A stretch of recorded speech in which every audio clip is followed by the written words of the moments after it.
You know, I couldn't believe that when I saw this controller being advertised, like, no one would ever see anything like it.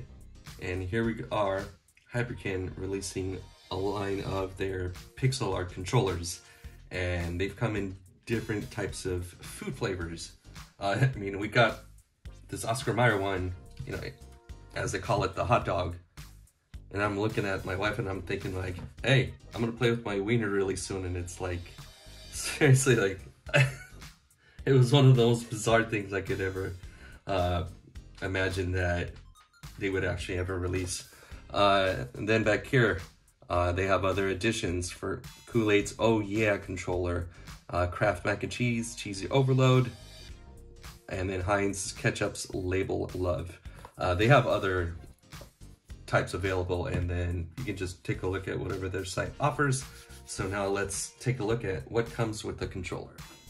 Alright, so here you got your little sandwich controller packaged inside the box as is shown. So here you have the controller. It's actually protected in two styrofoam protectors. The thumbsticks themselves are protected, which I think is a good idea. You want to preserve it as much as possible. And then inside at the bottom of this, you have a braided cable, USB-C to USB-A, pixel art instruction booklet, and it comes in Spanish, French, English, and German. So definitely focused for the European and South American markets, but I'm sure anywhere worldwide you can definitely play this. Premium quality seal, I guess is what you would call this. Let's game. Thank you for your purchase and support. In case you want to contact Hyperkin, there's the information if you ever need it. So, and there's, if you want to follow them on their social media platforms, there you go. So now we'll talk about the controller itself. Oh, and one more thing before I forget. Hyperkin logo sticker. So that's pretty cool.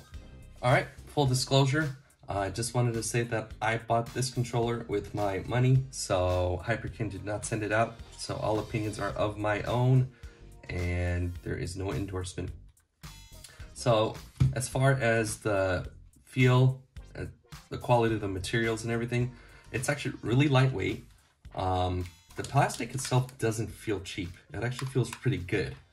And the grip itself, I've been able to play 2 to 3 hours in long sessions, and there have been no issues when it comes to playing different games.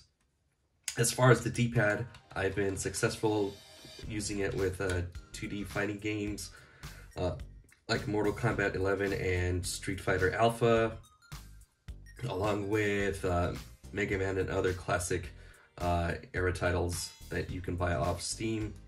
As far as the 3D sticks, they're actually pretty good quality. Just be aware that when you play them, if you swing them probably too much, they might scrape along the plastic.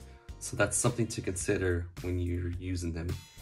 So, as far as the BAYX buttons, I mean, loud click, sounds good. Start and select button is also quiet.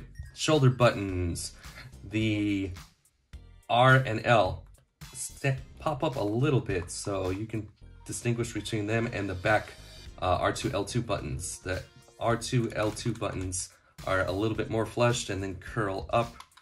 So say for example, when you play driving games or first-person shooters, you're able to switch between the gas or the brake or whatever weapon you're firing at a time. So yeah, and then here at the back, it's see-through. So I'm pretty sure that's the battery and pixel art controller. So yeah, all in all, I think it's a really good controller. All right, in this part of the video, I just want to discuss a couple of things to think about before considering your purchase, whether it's negative or positive. A couple of the negatives are when I've played some 3D games, occasionally my thumbs might hit, but it wasn't something that bothered me. Also, as I mentioned before, it doesn't have the 6-axis motion control. When it comes to the rumble itself, it feels like the 8-bit do rumble found on the Ultimate and the Pro 2, which is to say pretty good, pretty solid. I didn't find the sound annoying. It felt just right, but it can't compare to Gulikit's KK3 Max HD rumble. I mean, that controller was amazing when it came to the haptic feedback, but not taking anything away from this, considering it's only $39.99, 40 bucks for what you get. So another thing when it comes to the controls, you have the turbo mode here. So if you decide to play that, you can use that in your games. And as far as compatibility, here it says it's compatible with the Nintendo Switch OLED, regular Switch, the Lite, PC, Mac, and Android, but it's also compatible with the Steam Deck. So I'm actually really surprised that Hyperkin didn't list that as far as compatibility, which will show in the gameplay later. And you can play this in both wired and wireless mode. And that about covers it from this part. So let's take a look at the gameplay.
When it comes to input lag, whether it's wired or wireless, there's hardly a difference.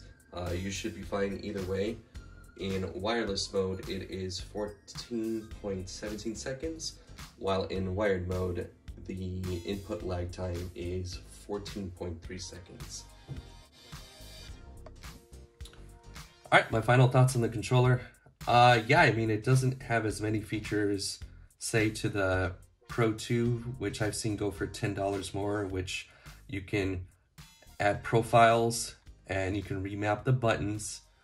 As far as the amount of buttons, it also features, you know, back buttons, but this does not.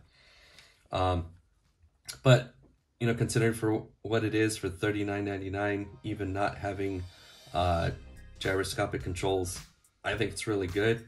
It gets the job done and you can play its games without a problem. So this is definitely a recommendation. You know, if you consider, like I said, no gyroscopic controls, you know, the size of your hands or fingers when you play, if they don't bump into each other, yeah, I'd say definitely get it, or any of their other pixel art controllers. So this is my first Hyperkin controller. I've seen their past controllers have both mixed results. I would so both as in up and down results. But yeah, this one's a definite recommend for me. And that's about it. So till next time, have a good one. Take care.